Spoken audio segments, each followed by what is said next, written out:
eternity. So I will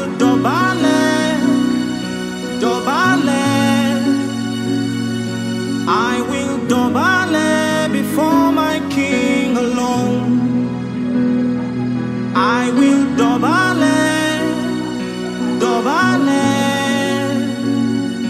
I will dobale before my King alone.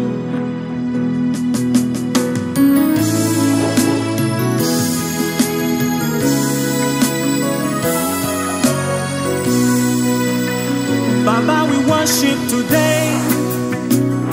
Jehovah is your name.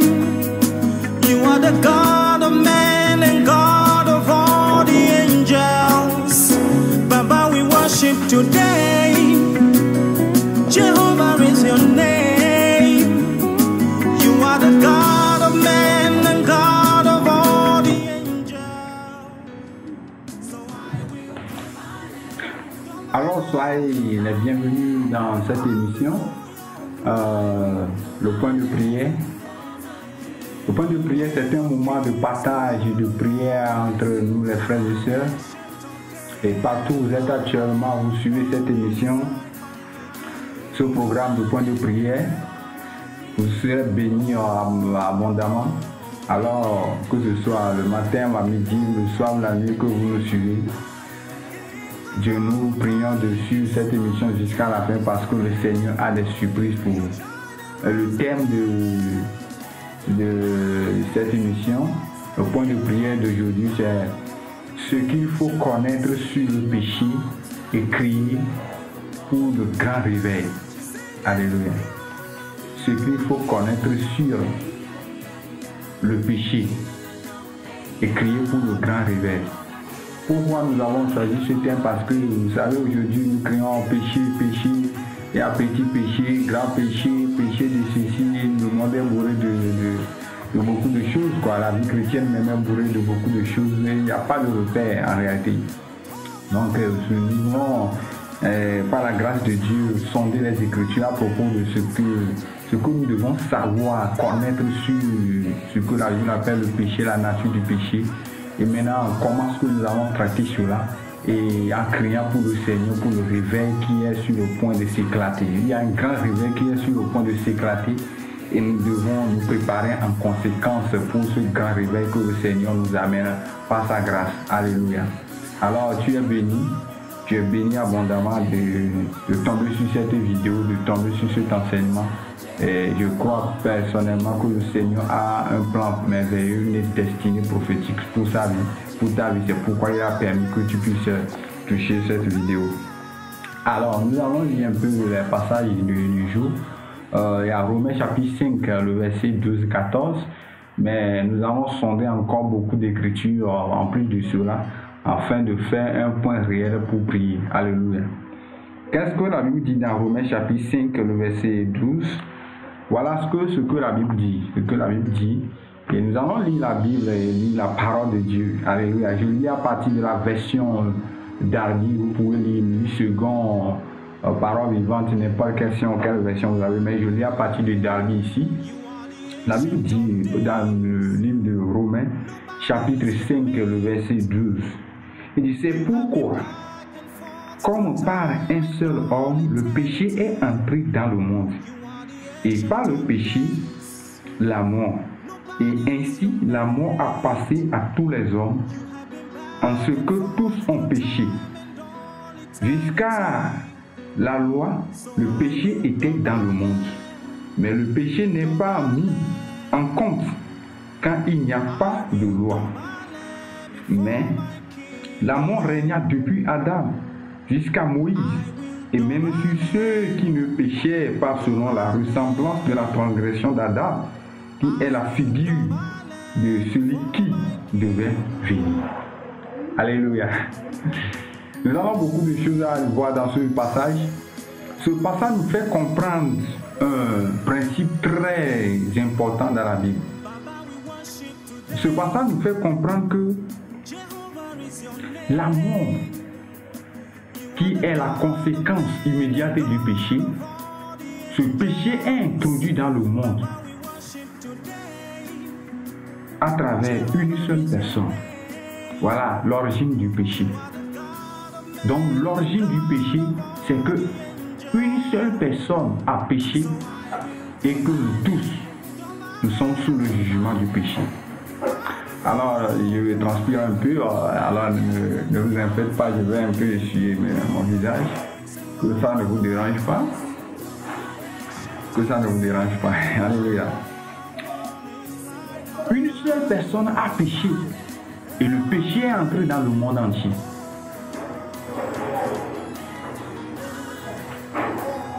Par le péché, la mort a passé par tous les hommes, en ce que tous sont péchés. Et voilà le verset 13 qui dit, il dit jusqu'à la loi, c'est-à-dire que jusqu'à ce que la loi, jusqu'à atteindre la loi, jusqu'à ce que la loi ne soit venue, alléluia, jusqu'à ce que Moïse reçoive la loi, le péché était là. Vous voyez un peu? Donc c'est là un peu certains mots que nous devons sonder à travers la parole de Dieu parce que c'est vraiment important pour nous. C'est une petite subtilité. Il dit jusqu'à la loi, le péché est déjà là. Voilà. Il dit jusqu'à la loi, le péché était dans le monde, mais le péché n'est pas mis en compte quand il n'y a pas de loi. Le péché n'est pas mis en compte, c'est-à-dire que quoi?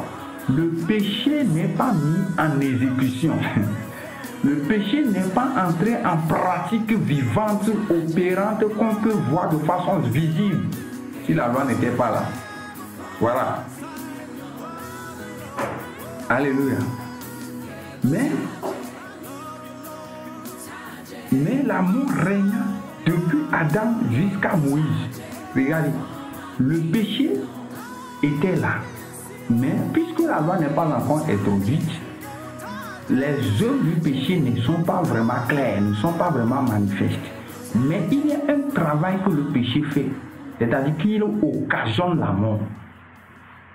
Voilà. Il provoque la mort.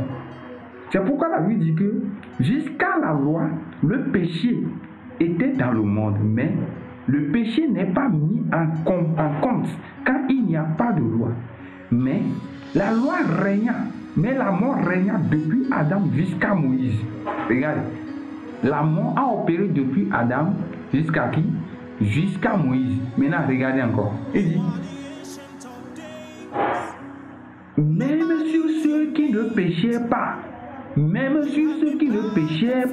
selon la ressemblance de la transgression d'Adam. C'est-à-dire que même ceux qui n'ont pas péché, selon la ressemblance d'Adam, ça veut dire que selon la descendance, selon ceux qui sont nés en Adam, la mort a régné sur eux. Mais même sur ceux qui n'ont pas péché, c'est-à-dire que quoi? Là, qui est, il dit même sur ceux qui ne péchaient pas selon la ressemblance de la transgression d'Adam, qui est la figure de celui qui devait venir? Qui est la figure de celui qui devait venir? Qui est celui qui devait venir? C'est Jésus-Christ. Voilà. Même ceux qui sont sous Jésus-Christ, c'est-à-dire que jusqu'à ce que Jésus ne vienne nous donner même le salut là, ne vienne nous sauver, la mort a encore la puissance sur nous. C'est-à-dire que nous pouvons mourir. C'est ce qu'il a lui en train de dire. Même ceux qui ont cru en Jésus-Christ, qui n'ont pas péché selon Adam. C'est-à-dire que quand tu entres en Jésus-Christ, quand tu entres dans le second Adam, l'affaire du péché est finie. Voilà. Donc c'est lui qui règle l'affaire du péché. Mais malgré que tu rentres en lui là, la Bible dit que même ceux qui ne pêchent pas là, la mort là agit toujours jusque là. Vous comprenez un peu la puissance du péché? Vous comprenez un peu, vous voyez un peu? Jusqu'à ce qu'on entre encore en Jésus-Christ là, la mort, c'est-à-dire que la mort est le signe visible du péché. Donc, cela veut dire que chaque fois que nous nous livrons au péché là, il y a quelque chose que nous perdons. Ça peut être une mort physique, mais une mort d'une manière ou d'une autre, la mort intervient. Alléluia. Nous allons sonder les Écritures par rapport à ça. Et comment être délivré de cette situation? Comment pouvons-nous être sauvés, libérés de cette situation? Pour que le réveil que le Seigneur nous donne, le réveil pour lequel nous crions, soit effectif. Alléluia. Donc, la Bible dit, nous disons que la loi en réalité que Dieu a donnée à Moïse, c'est lui qui est l'élément. Cette loi est l'élément révélateur du péché. Nous allons lire le même chapitre, Romains 5, le verset 20 à 21. Vous allez voir. Le verset 20 dit: Or la loi est intervenue afin que la faute abondât. La loi est intervenue afin que la faute abondât. Mais là où le péché abondait, la grâce a surabondé. Voilà. C'est-à-dire que quoi? Quand on te dit ne fais pas ceci, ne fais pas cela, avant tu ne savais pas. Mais comme on a érigé ça en loi, tu comprends maintenant ne pas faire là. Le contraire c'est faire. Donc le péché, la loi révèle en quelque sorte le péché. La loi vous donne, montre que voilà, il y a le péché là-bas. Est-ce que vous comprenez? Voilà ce qui se passe. Mais avant que la loi ne soit là, le péché même était là. Pourquoi Dieu a donné la loi? Dieu a donné la loi pour qu'on sache que monsieur le péché est dans le monde. Alléluia.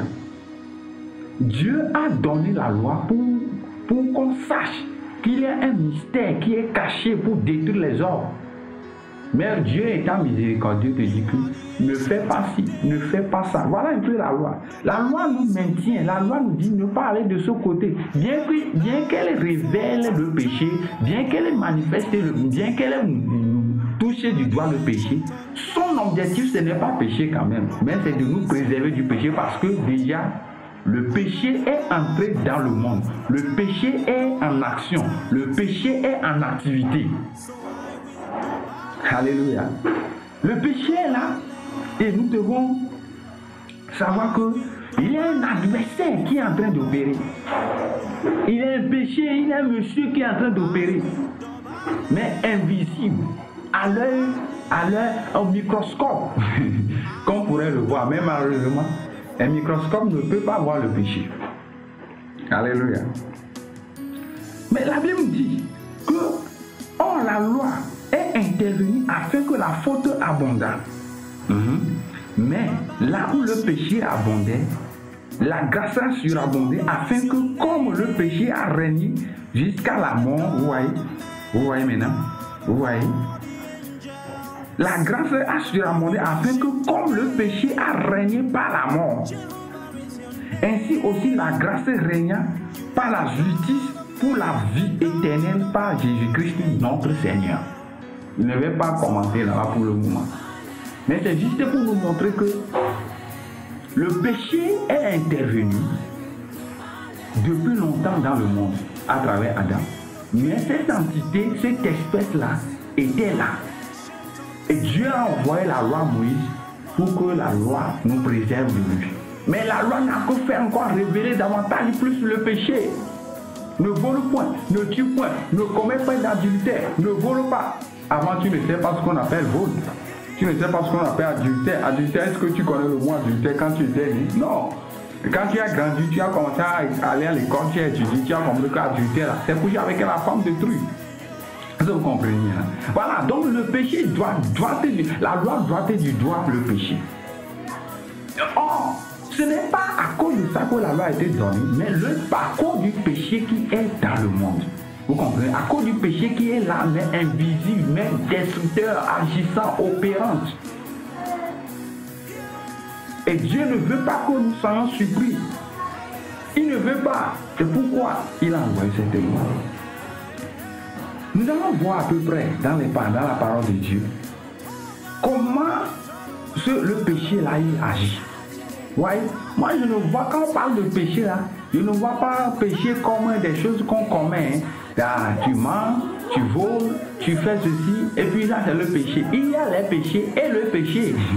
C'est parce qu'il y a un monsieur qu'on appelle péché, ou bien une dame qu'on appelle le péché là, qui est en travail. C'est lui que nous sommes en train de sonder à travers la Bible maintenant. Nous sommes en train de sonder cela pour qu'on puisse crier vers le Seigneur qui est capable. Parce qu'il y a des gens qu'on a conseillé. Ne fais pas. Ne fais pas, ce n'est pas bon. Tu as conseillé, bon, il a continué à faire. Il y a des gens qui disent qu'ils ont pris des engagements. Non, moi je ne veux plus aller avec cette fille, je vais couper cette relation. Il n'arrive pas à couper. Il y en a qui ont dit non, ils ont pris des résolutions, fais-moi, je ne veux plus ça, je ne veux plus ça. Mais avant que tu ne te rends compte là, tu le fais sans le savoir. Voilà. Bon, donc c'est une force, c'est une personne, c'est une entité. Tu dois savoir, tu dois connaître qui il est. C'est ainsi que tu pourras savoir comment tu dois faire face à lui. Alléluia. Je crois que le Seigneur va nous aider. Regardez ce que la Bible dit dans le livre de Genèse. Dieu conseille dans Genèse chapitre 4. Dans Genèse chapitre 4, Dieu donnait un conseil à Caïn.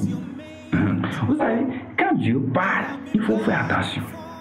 Quand Dieu te dit, je conseille de ne pas faire ceci, mon ami, prends ça au sérieux. Ce n'est pas un conseil, en réalité c'est un ordre. Dieu n'a pas là pour conseiller, mais il sait que c'est un danger, mais il va te dire que fais attention, je connais, fais attention, fais attention. C'est comme ça qu'il parle, il n'oblige pas. Mais regarde ce que la Bible dit. Dans le livre de Genèse chapitre 4, le verset 6 à 7, Dieu dit, et Caïn fut très irrité et son visage fut abattu. Et l'Éternel dit à Caïn, pourquoi es-tu irrité et pourquoi ton visage est-il abattu? Si tu fais bien, ne seras-tu pas agréé? Et si tu ne fais pas bien, le péché est couché à la porte et son désir sera tourné vers toi. Et toi, tu domineras sur lui. Regarde ce que Dieu dit. Écoutez-le. Si le péché là n'est pas comme un animal, voilà, une version, je crois que ça doit être parole vivante, qui dit que le péché comme un animal. Cherchez, si vous avez votre version, cherchez dans différentes versions. Vous allez voir. Vous allez voir. Péché comme un animal qui est couché à ta porte, non? Vous imaginez, le péché se couche. Donc si on dit que quelque chose se couche là, faut pas croire que c'est imaginaire, que c'est un truc imaginaire. Donc c'est un truc vivant. Quelque chose qui, c'est comme il dort, il se réveille. Le péché est couché. C'est Dieu qui dit. Si tu fais bien, ne seras-tu pas agréé? Si tu ne fais pas bien, le péché est couché à la porte. À la porte de qui? À la porte de Caïn. Et son désir, regarde, le péché éprouve des désirs. Voilà, son désir sera tourné vers toi. Et toi, tu domineras sur lui. Toi, tu domineras. Tu auras la capacité de le vaincre. Regardez, c'est Dieu. Quand Dieu parle, mon ami, quand Dieu parle, quand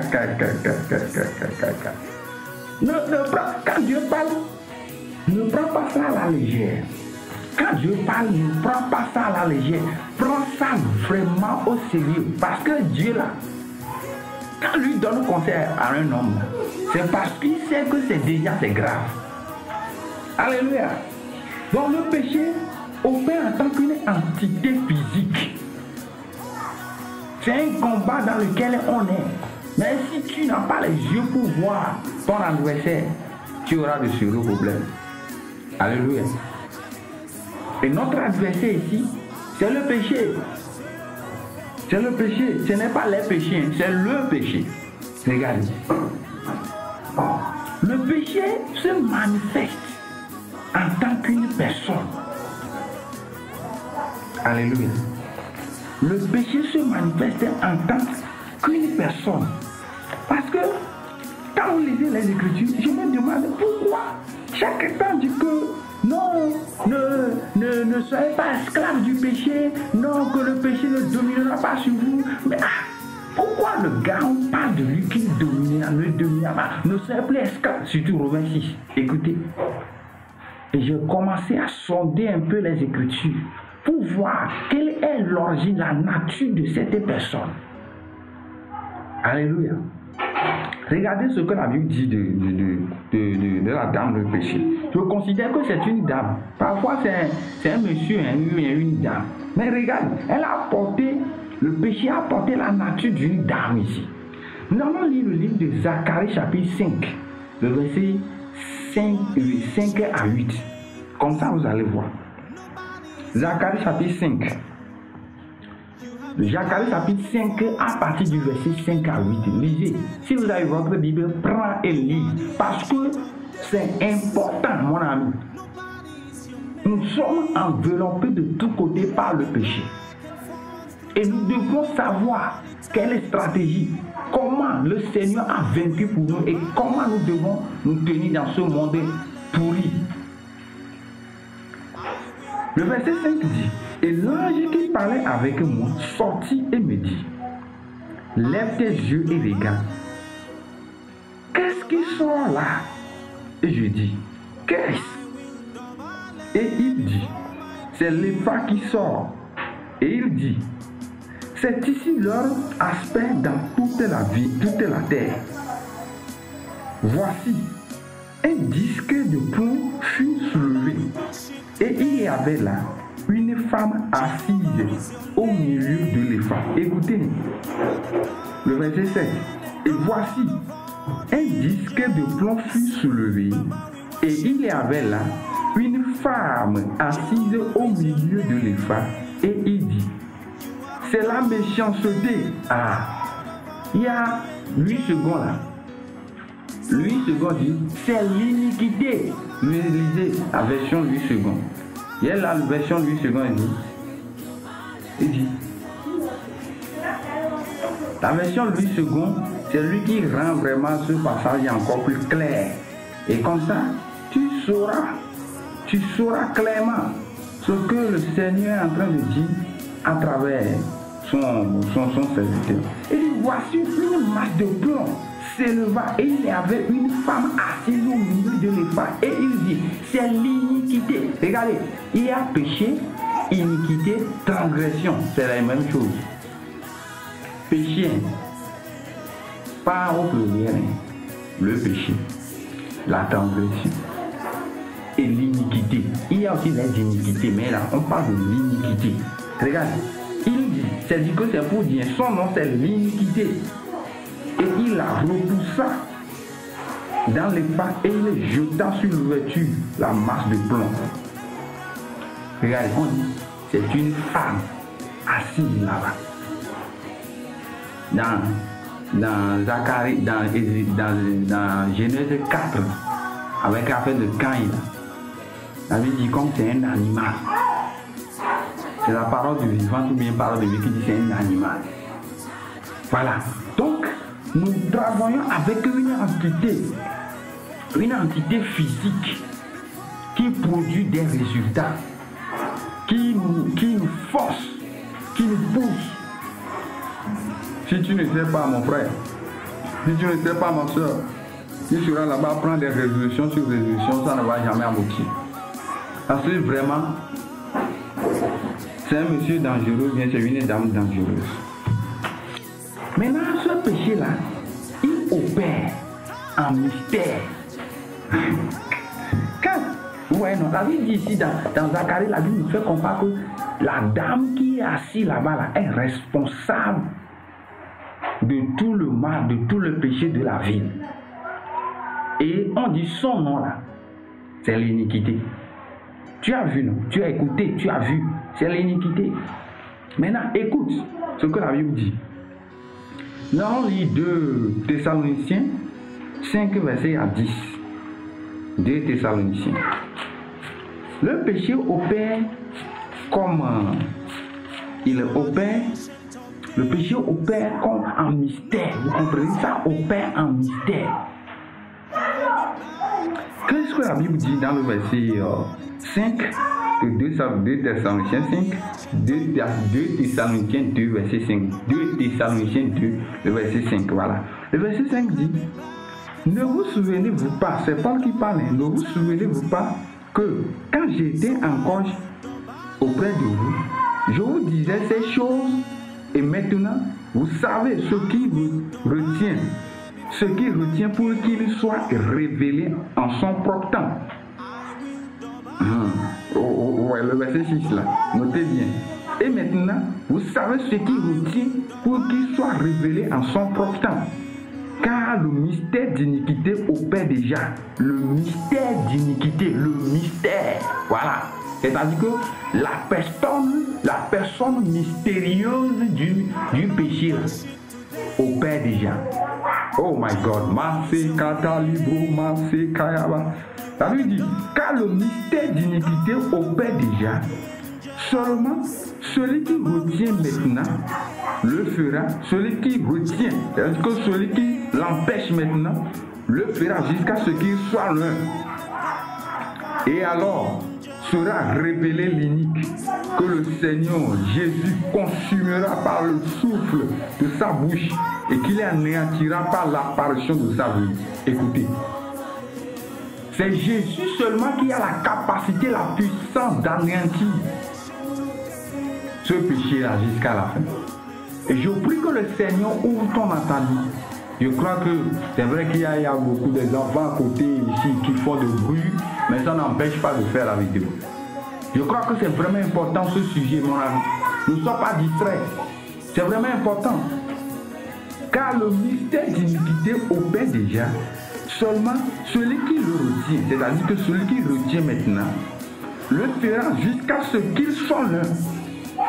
Et alors sera révélé l'inique que le Seigneur Jésus consumera par le souffle de sa bouche et qu'il anéantira par l'apparition de sa venue, duquel la venue est selon l'opération de Satan, en toutes sortes de miracles, de signes, de prodiges, de mensonges, de séduction,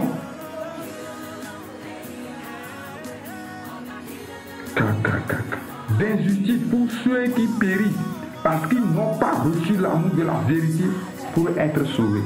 Bien-aimé, si tu n'as pas la révélation du Seigneur de Jésus-Christ pour être sauvé, ce qui arrive est pire.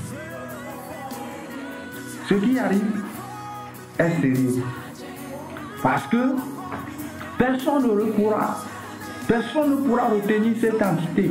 Oui, la prière des saints, le moment de confinement des églises là, c'est dangereux pour nous. Ce n'est pas avantageux parce que ça laisse l'avantage à l'ennemi d'opérer. Nos prières là empêchent le plan diabolique, le plan que les hommes de ce monde vont mettre en application là. C'est nos péchés, nos prières qui l'empêchent. Mais quand tous les chrétiens sont fermés et que l'église n'est pas ouverte, si nous ne prions pas, si nous ne lassons pas, si nous ne nous jetons pas sur les pieds du Seigneur pour crier, ce serait vraiment dommage pour l'église. Parce que l'ennemi va mettre son plan en exécution. Parce que le jour du Seigneur n'est pas encore venu. Mais ce truc doit opérer avant que le Seigneur... La Bible parle de l'apostasie. Il faut que l'apostasie vienne d'abord. Il faut que l'apostasie prenne. Il faut que les chrétiens renoncent Christ. Il faut qu'il y ait la tiédeur. Il faut que nous soyons tournés vers la technologie. Il faut que nos corps soient consommés par l'Internet, consommés par le Facebook, consommés par WhatsApp, et qu'on laisse tomber la parole de Dieu et que tout tombe à l'eau. Voilà un peu la stratégie. Et vous voyez comme la technologie rend les choses très faciles. Très, très, très faciles. Voilà. Donc, ça va créer ce qu'on appelle l'apostasie. C'est-à-dire que marque de prière en général, la tiédeur, on va, oh, mais God, que le Seigneur nous épargne. Que le Seigneur nous épargne, mon frère, ma soeur. Parce que c'est sérieux l'affaire qui arrive. Parce que c'est sérieux ce qui arrive. Le mystère d'iniquité opère déjà. Certains vont me dire que non, que cette affaire du péché, eux, ils ne sont pas concernés parce que le Seigneur les a sauvés. Le Seigneur les a sauvés parce que, bon, eux, ils sont nés de nouveau. C'est pourquoi ces choses ne les concernent pas. Oui, c'est vrai. Vous êtes nés de nouveau, vous allez à l'église, bien sûr. Mais qu'est-ce que nous dit 1 Jean chapitre 3, que nous dit lis 1 Jean chapitre 3, tu vas dire que toi tu n'es pas concerné. Mais regarde ce que la Bible dit. La Bible dit ceci. 1 Jean chapitre 3, le verset 5. Et vous savez que lui a été manifesté, Jésus-Christ, afin qu'il ôtât nos péchés et qu'il n'y a point de péché en lui. Regarde, Jésus a été manifesté. Vous comprenez? Jésus a été manifesté pour ôter nos péchés. Est-ce que vous comprenez? Voilà. Et la Bible dit, quiconque demeure en lui ne pêche pas, et quiconque pêche ne l'a pas vu, ni ne l'a pas connu. Écoutez bien ce que la Bible dit. Quiconque demeure en lui ne pêche pas, et quiconque pêche ne l'a pas vu, ni ne l'a pas connu. La question que je vais te poser, est-ce que tu pêches? Est-ce que tu pêches? Pas affaire de petit péché, grand péché. Est-ce que tu pêches? Voilà. Donc quand tu pêches là, la Bible dit que tu ne l'as pas connu, ni tu ne l'as pas vu. C'est là où le bas blesse. Donc, tu vas clamer que non, moi je suis pasteur, moi je suis évangéliste, moi je pêche tout le temps, moi c'est bon. Est-ce que tu pêches?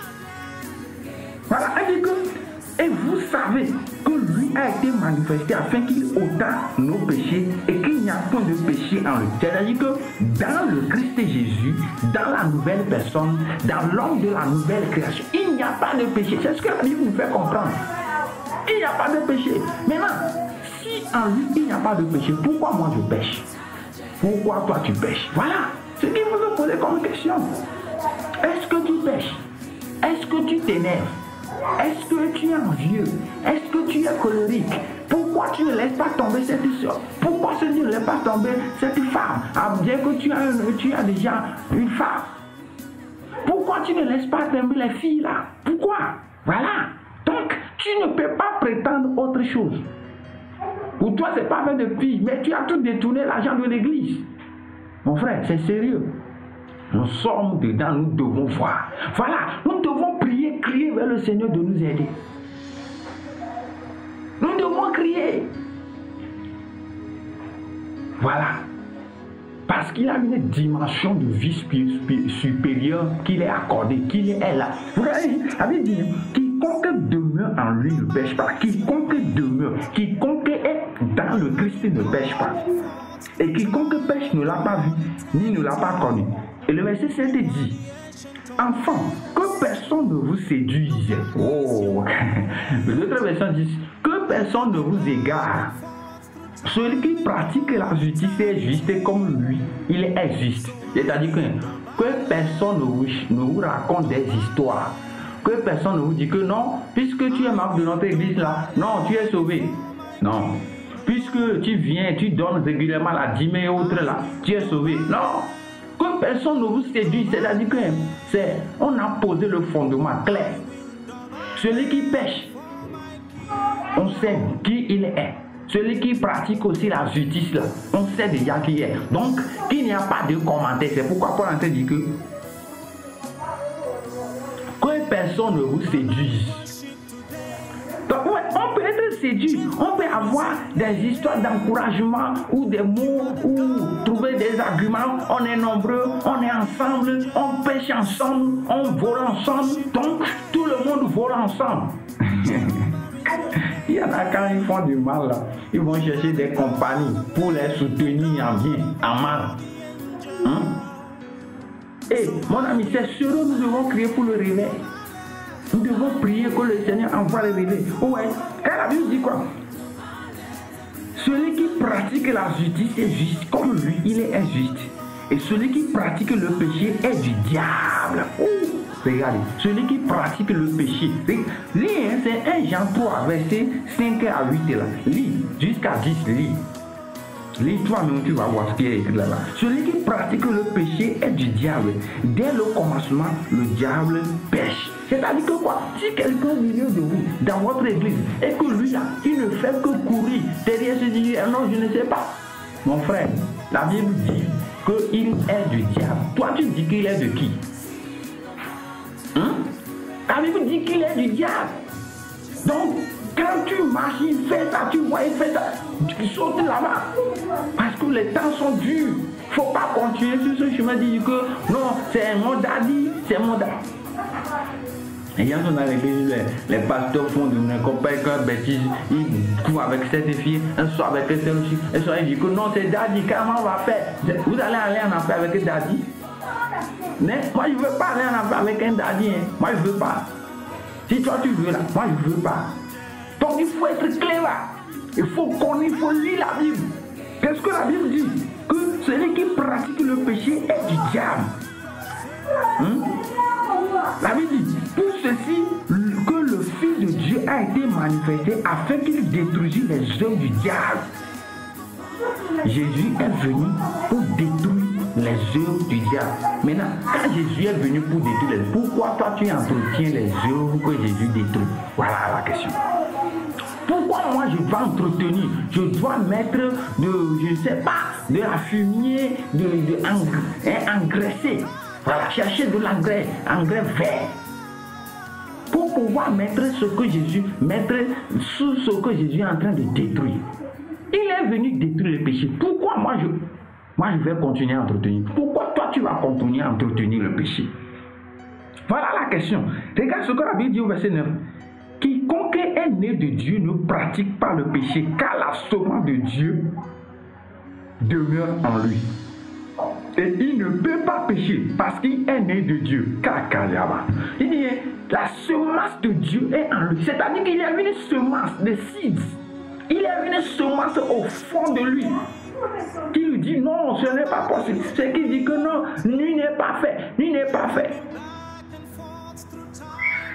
Personne n'est pas fait. Si personne n'est pas fait, Jésus va dire que soyez parfait, que votre Père céleste est parfait. Jésus va demander ça. Quelqu'un va me poser la question, est-ce que toi tu es parfait?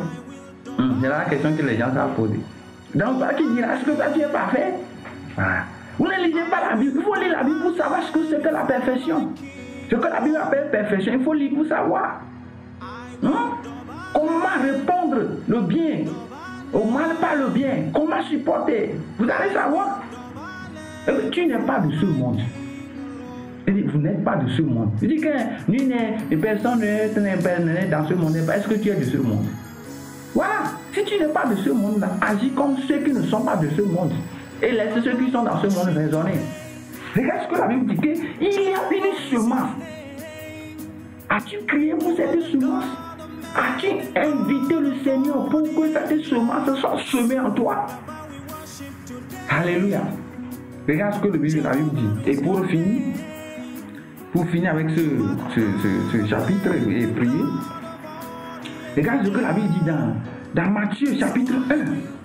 Matthieu chapitre 1, le verset 21b. Oui, Matthieu chapitre 1, le verset 21 dit: elle enfantera un fils, et tu appelleras son nom Jésus, car c'est lui qui sauvera son peuple de leur péché. Le but de Jésus là, c'est de sauver son peuple du péché.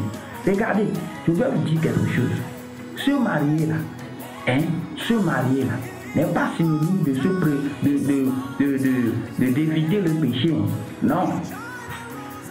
Les jeunes filles qui disent que non, c'est parce que nous on n'est pas mariés. Les jeunes garçons qui disent que non, c'est parce qu'on n'est pas mariés là. Va demander les mariés. Pourquoi ils ont la femme à la maison, mais les fesses des jeunes filles là sont encore à la huile?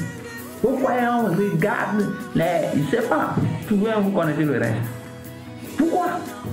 Donc, ce n'est pas le fait de se marier là qui évite du péché. Non, détrompez-vous. Ce n'est pas ça. Permettez-moi, je vais boire un peu de l'eau parce que vraiment.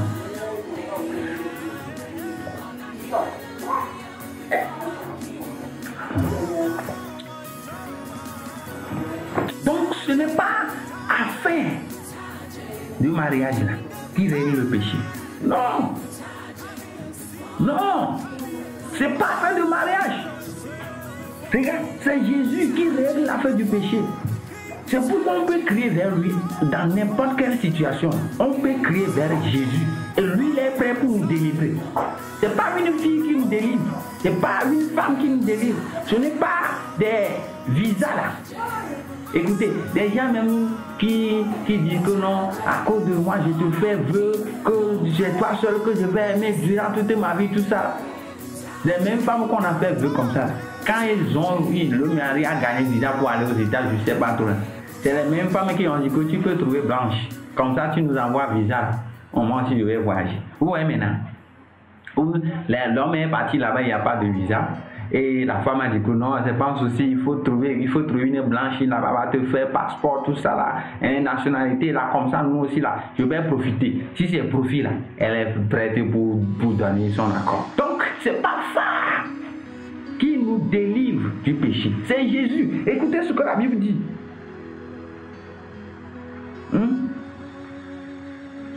Elle enfantera un fils.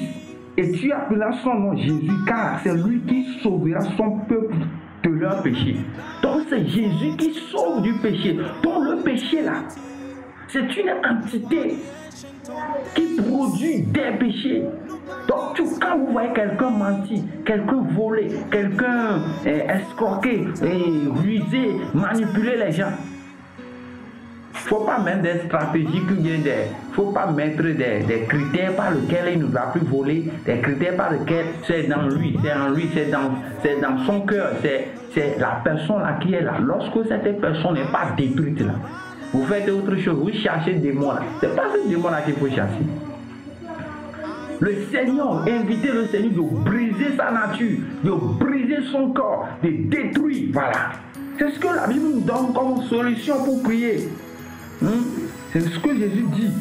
Romains nous dit. Romains 6 là. C'est ce qu'il nous dit comme solution. Et à la fin, on va prier avec ça. C'est ce que le Romain nous dit. Oh, alléluia. Le Seigneur est bon. Le Seigneur, il est merveilleux. Romains chapitre 6, le verset 5. Il dit, car si nous avons été identifiés avec lui dans la ressemblance de sa mort, nous le serons donc aussi dans la ressemblance de sa résurrection. Sachant ceci que notre vieil homme a été crucifié avec lui, afin que le corps du péché soit annulé. Le corps du péché soit annulé dans mon corps. Le corps du péché soit comment? Annulé. Annulé pour que nous ne servions plus le péché, pour que nous ne soyons plus esclaves au service du péché. Les membres, la tête, le cou là, ne doivent plus être servis du cœur. Mais il faut que le corps du péché, l'entité du péché qui fonctionne en toi, soit fait comment? Détruite. Et c'est ce qui va provoquer le réveil en toi. Quand vous criez réveil, c'est en toi-même d'abord. Réveil, c'est pas public. Réveil, c'est pas pour l'église, c'est toi. Quand le réveil commence en toi, commence en moi, là, il y aura le réveil. Mais s'il n'y a pas de réveil en toi, comment toi tu cries qu'il a réveillé en toi, il n'y a pas de réveil. Donc nous allons prier du que, afin que, car si nous avons été identifiés avec lui dans la ressemblance de sa mort, nous le serons aussi dans la ressemblance de sa résurrection. Sachant ceci, que quoi? Que notre vieil homme a été crucifié avec lui, afin que le corps du péché caille. Ouais, le corps de cette dame dans sa carrière, c'est de léopard, c'est un animal féroce, dangereux. Nous allons prier. Nous allons prier que le Seigneur se manifeste. Nous allons prier que la puissance du ciel se déverse. Nous allons prier que le Seigneur envoie sa parole, envoie son esprit, envoie sa main pour te libérer. Pour me libérer, pour nous libérer. C'est important, mon frère. Donc, ceux qui crient comme ça, toi-même tu as vu la condition. Que moi, je ne suis pas dedans. Je ne suis pas dedans. Tu n'es pas dans quoi? Prie que le Seigneur te délivre. Prie que le Seigneur intervienne. Parce qu'il y a une dimension de vie dans laquelle qui est dans le Christ là. Quand il est introduit dans ça, c'est là le repos vient. Le repos n'est pas dans notre raisonnement. Le repos n'est pas dans la théologie. Le repos n'est pas dans une étude doctorale. Ouais, des livres comme ça. Il y a des livres, beaucoup de livres, voilà. Des livres partout. Oui, c'est bon. D'ailleurs, c'est ce que je vous conseille. Alléluia. Mais, Voilà. Une identité qui vaut la peine d'être assumée. Voilà. Une identité qui vaut la peine d'être assumée. Mais, vous allez dire, mais, c'est le Seigneur qui délivre. C'est lui qui délivre. C'est Jésus qui délivre. Donc, vous devez crier vers Jésus. C'est pas grand étude qui fait. C'est pas théologie qui fait. C'est Jésus qui fait. Seigneur, nous prions. Nous demandons maintenant que les bras kata, les bras kata, Seigneur, nous crions vers le grand réveil qui arrive, le réveil qui est en train de prendre la position. Nous prions maintenant que Seigneur, le réveil soit authentique, le réveil soit réel. Je prie maintenant pour un frère, je prie maintenant pour une soeur, je prie maintenant dans le nom de Jésus que la puissance du Saint-Esprit soit libérée sur toi. Seigneur, nous avons besoin de toi, Seigneur. Délivre-nous de cet état. Délivre-nous de ce monsieur qui a le péché. Brise sa nature dedans nous. Et que la semence de Dieu qui ne pêche pas, la semence de Dieu qui rend l'homme intègre. Oh, Makara, Sokata, Makara. Seigneur, pas dans la bouche, mais dans les actes, dans les faits. Afin que je puisse te ressembler. Afin que nous puissions être à ton image. Seigneur, en ce moment, aujourd'hui nous sommes dans le confinement. Je prie maintenant que la puissance de Dieu soit relâchée. Merci Père. Merci Seigneur. Parce que toi, tu es le Dieu, le même. Père, merci de ce que tu l'as fait. Oh, béni sois-tu Seigneur. Parce que toi, tu es le même. Hier, aujourd'hui, éternellement. Oui Seigneur, nous te bénissons. Oh, reçois la gloire. Oui, tu viens de suivre ton bien-aimé Paul Atipo. C'est le frère Paul Atipo. Alors que Dieu te bénisse. Que Dieu te bénisse et qu'il te fortifie. Dans le point, bienvenue dans le point de prière. Le point de prière, lorsque tu entends un point de prière, clique sur la vidéo et écoute le message. Ce qui est important, c'est d'écouter la parole de Dieu. Ce n'est pas quelqu'un, non, c'est Jésus qui est important. C'est lui que nous voulons voir. Ce n'est pas moi, ce n'est pas quelqu'un, non, c'est Jésus que nous cherchons. Si c'est pour un manchot, il fait chaud chez moi ici, mais c'est Jésus que nous cherchons. Ce n'est pas un homme. Alors que le Seigneur te bénisse abondamment et qu'il te fortifie. Amen. So I will double